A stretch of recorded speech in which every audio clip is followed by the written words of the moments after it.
estudo do livro Roteiro, livro de Emmanuel, Psicografia, de Chico Xavier. Lição número 5, nos círculos da matéria. Emmanuel. Didaticamente, Emmanuel nos conduz neste roteiro, mostra-nos um passo e nos faz seguir em frente, seja na percepção do mundo ou de nós mesmos. O caminho vai ganhando mais amplos contornos, permitindo assim que nossas reflexões caminhem por searas importantes, visando o nosso desenvolvimento, ou como ele disse no prefácio, reestruturaremos a nossa individualidade eterna para a sublime ascensão à consciência do universo. Mundo físico. Estamos em um mundo material, isto é fato e todos sabemos. Temos, aliás, os sentidos a nos lembrarem disto. Nós vemos, tocamos, cheiramos, sentimos frio, calor, enfim. O mundo material a todo tempo nos está estimulando, fazendo o nosso intelecto avançar e chamando-nos a conhecer as leis divinas que também nele operam. Nessa etapa, o benfeitor nos convidará a um olhar novo sobre a matéria, assim iniciando. Roteiro. Superando as vulgaridades que lhe assinalam a romagem na carne, o espírito reconhece a sua posição de internado nos círculos da matéria, que a seu turno é simplesmente o conjunto das vidas inferiores, suscetível de ser examinado pela nossa capacidade de apreciação. Vulgaridades. O que se pode entender pela expressão vulgaridades que lhe assinalam a romagem na carne? Verificamos algumas lições em que o autor usa o termo vulgaridades, em busca do sentido exato que o mesmo quer dar à expressão. Vejamos assim trechos do livro Caminho, Verdade e Vida. A revelação divina, significando o que a humanidade possui de melhor, é a cooperação da espiritualidade sublime, trazida às criaturas pelos colaboradores de Jesus, através da exemplificação dos atos e das palavras dos homens retos, que a golpes de esforço próprio quebram o círculo de vulgaridades que os rodeia, tornando-se instrumentos de renovação necessária. Quando o homem comum descansa nas vulgaridades e inutilidades da existência terrestre, ninguém lhe examina os passos. Suas atitudes não interessam a quem quer que seja. Todavia, em lhe surgindo no coração a erva tenra da fé retificadora, sua vida passa a constituir objeto de curiosidade para a multidão. Vulgar. Talvez a primeira imagem, ao pensarmos em algo vulgar, seja algo comum, corriqueiro, ou então algo exagerado, de gosto duvidoso. Mas a expressão utilizada por Emmanuel nos quer dizer algo mais. Fala-nos do homem que olha apenas para sua vida material, apoiando-se nela exclusivamente.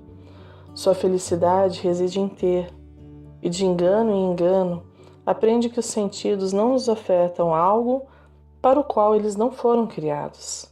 A matéria é efêmera e tudo o que nela se apoia também será. Recordemos a frase de Nostradamus. Lembra-te que há um trio que te ajuda a manter-te são: a ordem, o silêncio, a cor. O céu e a terra se transformam ficando novos. O homem se torna imortal. O mal e a vulgaridade são definitivamente extintos nele. A própria morte morrerá. No mundo material, eis-nos então avançando, superando as coisas corriqueiras da vida para um entendimento maior do que ela é e representa para nosso espírito. Apenas a este espírito que superou esta etapa é possível seguir em frente, eis que reconhece a sua posição de internado nos círculos da matéria. Percebo-me um ser encarnado, percebo-me tendo uma experiência material, porém, Sei que estou muito além de tudo isto. Eis que reside em meu corpo um espírito que é imortal. A questão a que seremos levados a enfrentar nesta lição é a forma como interagimos com este mundo material. Vejamos o próximo parágrafo. Roteiro. Em seus múltiplos estados, a matéria é força coagulada, dentro de extensas faixas dinâmicas, guardando a entidade mental de tipos diversos em seu longo roteiro evolutivo. Corpos sólidos, líquidos, gasosos, fluidos densos e radiantes, energias sutis, raios de variadas espécies e poderes ocultos tecem a rede em que a nossa consciência se desenvolve na expansão para a imortalidade gloriosa. O que é matéria? Segundo o vernáculo, matéria é qualquer substância que ocupa lugar no espaço. Emmanuel, porém, nos fala que é força coagulada. O que isso quer dizer? A verdade é que o conceito do vernáculo, ante os estudos que a física quântica nos oferta, está ultrapassado, e definir matéria hoje em dia é algo para lá de complicado. Apenas para aproveitarmos a oportunidade e aprendermos um pouco sobre o assunto, vejamos que hoje já se tem a notícia de 7 estados da matéria. Primeiro estado. O estado sólido considera-se que a matéria do corpo mantém a forma macroscópica e a posição relativa de sua partícula, particularmente estudado nas áreas da estática e da dinâmica. Segundo estado. No estado líquido, o corpo mantém a quantidade de matéria e aproximadamente o volume. A forma e posição relativa das partículas não se mantém. É particularmente estudado nas áreas da hidrostática e da hidrodinâmica. Terceiro estado. No estado gasoso, o corpo mantém apenas a quantidade de matéria, podendo variar amplamente a forma e o volume. É particularmente estudado nas áreas da aerostática e da aerodinâmica. Quarto estado. O plasma está presente principalmente nas televisões de LCD ou cristal líquido, ou ainda chamadas de TVs de plasma. Neste estado, há certa pastosidade da substância e permite uma maior e melhor resposta quando recebe informações decodificadas pelos feixes de luz emitidos pelos componentes da TV. Quinto estado. O condensado de Bose-Einstein é o quinto estado da matéria e é obtido quando a temperatura chega a ser tão baixa que as moléculas entram em colapso. O condensado de Bose-Einstein é uma coleção de milhares de partículas ultrafrias, ocupando um único estado quântico, ou seja, todos os átomos se comportam como um único e gigantesco átomo. Sexto estado. Gás fermiônico. Diferentemente do condensado de Bose-Einstein, nesse estado as partículas, apesar de estarem a baixíssimas temperaturas, ainda se comportam isoladamente, ou seja, as partículas são solitárias e não se comportam como um condensado perfeito, completamente unidas. Sétimo estado. Superfluido de polaritons. Trata-se de um material sólido preenchido com uma série de partículas de energia conhecidas como polaritons. Os polaritons foram aprisionados e tiveram sua velocidade diminuída no interior do novo material. Esse estado da matéria, até agora desconhecido, introduz um método radicalmente novo, tanto para mover a energia de um ponto ao outro, quanto para gerar um feixe de luz coerente, um laser, utilizando uma quantidade muito pequena de energia. Teias. Mas o que isto representa para nós? Qual a importância disto, destes estados da matéria que Emmanuel bem define: corpos sólidos, líquidos, gasosos, fluidos densos e radiantes, energias sutis, raios de variadas espécies e poderes ocultos? Eles tecem a rede em que a nossa consciência se desenvolve na expansão para a imortalidade. Qual rendeira que ponto a ponto, fio a fio, vai realizando seu trabalho, estas forças coaguladas que nos cercam também possuem um objetivo. Sigamos com a lição. O homem é gênio divino em aperfeiçoamento, ou um anjo nascituro, no grande império das existências microscópias, em cujo âmbito é um escravo natural das ordenações superiores e legítimo senhor das potências menores. Em torno dele, tudo é movimento, transformação e renovação. No seio multifário da natureza em que se agita, tudo se modifica no embate turbilionário das energias que lhe favorecem a experiência e a ascensão. O homem é o universo. Relembrando que o nosso corpo abriga centenas de vidas, a lição nos vem dizer que para estas somos qual gênio divino, qual anjo, a lhes auxiliar em sua trajetória evolutiva. Não obstante, ao olhar para o mundo, percebe-se sujeito a forças outras, superiores, que o governam e dirigem. Há algo menor, que depende de mim e de igual forma há algo maior, do qual eu dependo. E agora, vem a informação bombástica da lição. Em torno dele, tudo é movimento, transformação e renovação. No seio multifário da natureza em que se agita, tudo se modifica no embate turbilionário das energias que lhe favorecem a experiência e a ascensão.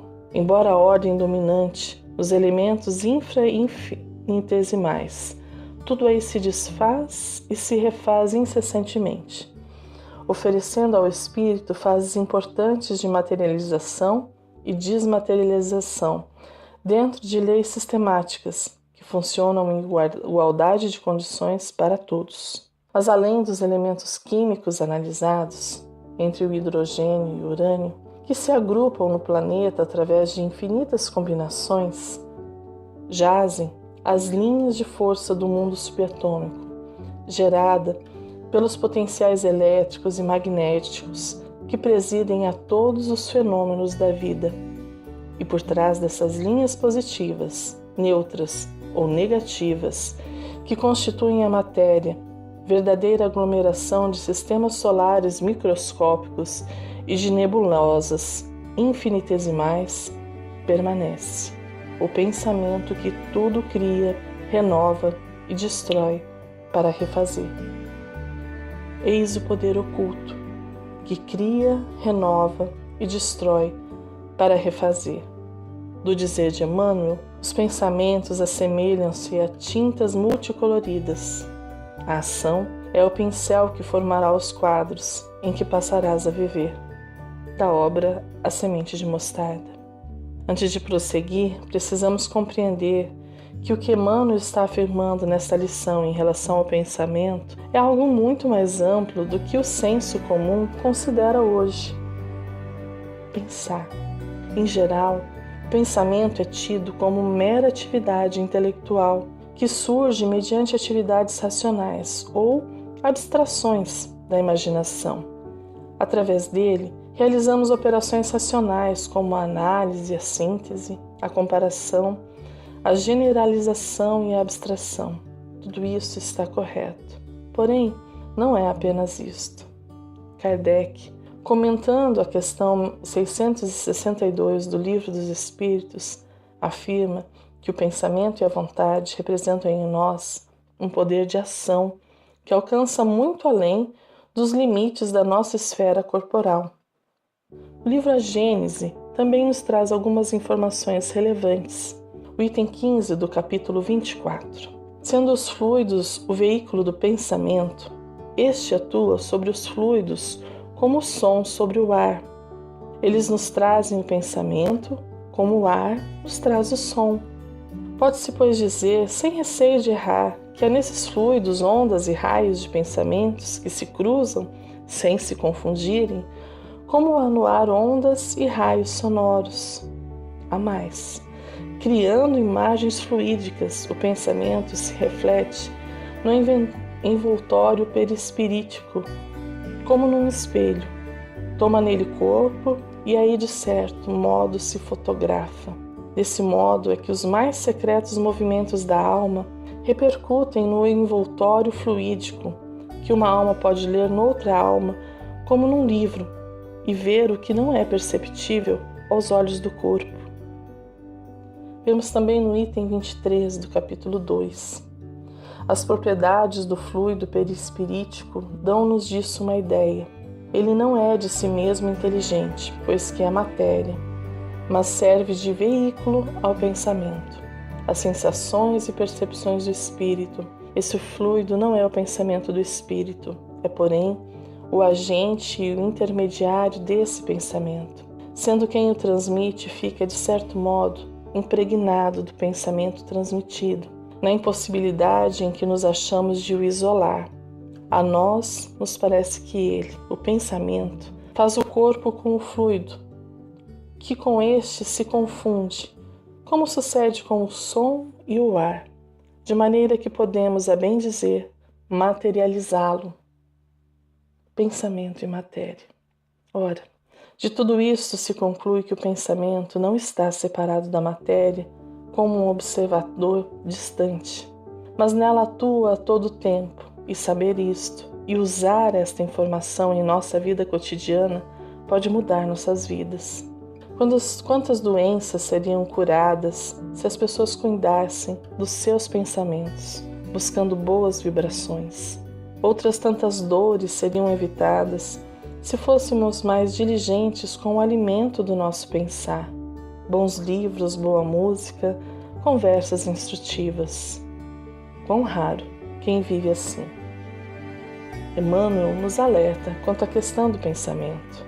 A energia mental é o fermento vivo que improvisa, altera, constringe, alarga, assimila, desassimila, integra, pulveriza ou recompõe a matéria em todas as dimensões.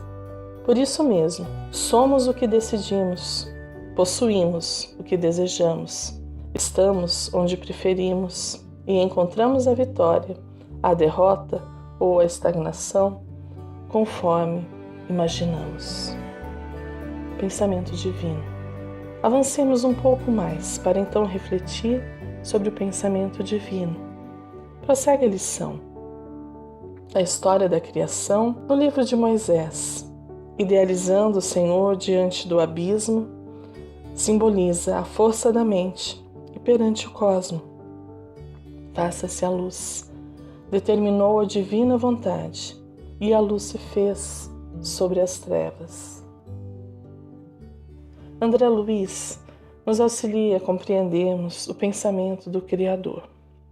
Identificando o fluido elementar ou hálito divino por base mantenedora de todas as associações da forma nos domínios inumeráveis do cosmo, do qual conhecemos o elétron como sendo um dos corpúsculos base, nas organizações e oscilações da matéria, interpretaremos o universo como um todo de forças dinâmicas, expressando o pensamento do Criador e superpondo-se-lhe a grandeza indevassável. Encontraremos a matéria mental, que nos é própria, em agitação constante, plasmando as criações temporárias adstritas à nossa necessidade de progresso. No macrocosmo e no microcosmo, tateamos as manifestações da eterna sabedoria que mobiliza agentes incontáveis para a estruturação de sistemas e formas, em variedade infinita de graus e fases, e entre o infinitamente pequeno e o infinitamente grande surge a inteligência humana, dotada igualmente da faculdade de mentalizar e cocriar, empalmando para isso os recursos intrínsecos à vida ambiente. Nos fundamentos da criação vibra o pensamento imensurável do Criador, e sobre esse plasma divino vibra o pensamento mensurável da criatura, a constituir-se no vasto oceano de força mental em que os poderes do espírito se manifestam. Trecho do livro Mecanismos da Mediunidade. Anjo e escravo. É o que Emmanuel nos fala logo no começo da lição. O homem É gênio divino em aperfeiçoamento ou um anjo nascituro, no grande império das existências microscópias, em cujo âmbito é escravo natural das ordenações superiores e legítimo senhor das potências menores. Nosso espírito se manifesta na esfera material, conforme o nosso estágio evolutivo. E nesta imensa cadeia de seres pensantes, há um fluido elementar, base mantenedora, e nosso pensamento será luz ou trevas, conforme vibremos ou não com o pensamento do Pai Celestial. Assim, então, Emmanuel encerra a lição. Por nossa vez, cada dia, proclamamos com as nossas ideias, atitudes, palavras e atos. Faça-se o destino. E a vida nos traz aquilo que dela reclamamos. Os acontecimentos obedecem às nossas intenções e provocações, manifestas ou ocultas. Encontraremos o que merecemos, porque merecemos o que buscamos. A existência, pois, para nós, em qualquer parte, será invariavelmente segundo pensamos. Encerrando. Somos coautores do Pai Criador. Ele nos concedeu que fôssemos partícipes dos rumos que nossa existência seguirá. O pensamento é a mola propulsora que nos remeterá sempre em frente, ou nos fará estacionar por séculos. Tudo está em nosso querer, porque aliado ao pensamento que nos conduz, está a vontade que nos dirige. Um fraterno abraço e até o próximo estudo.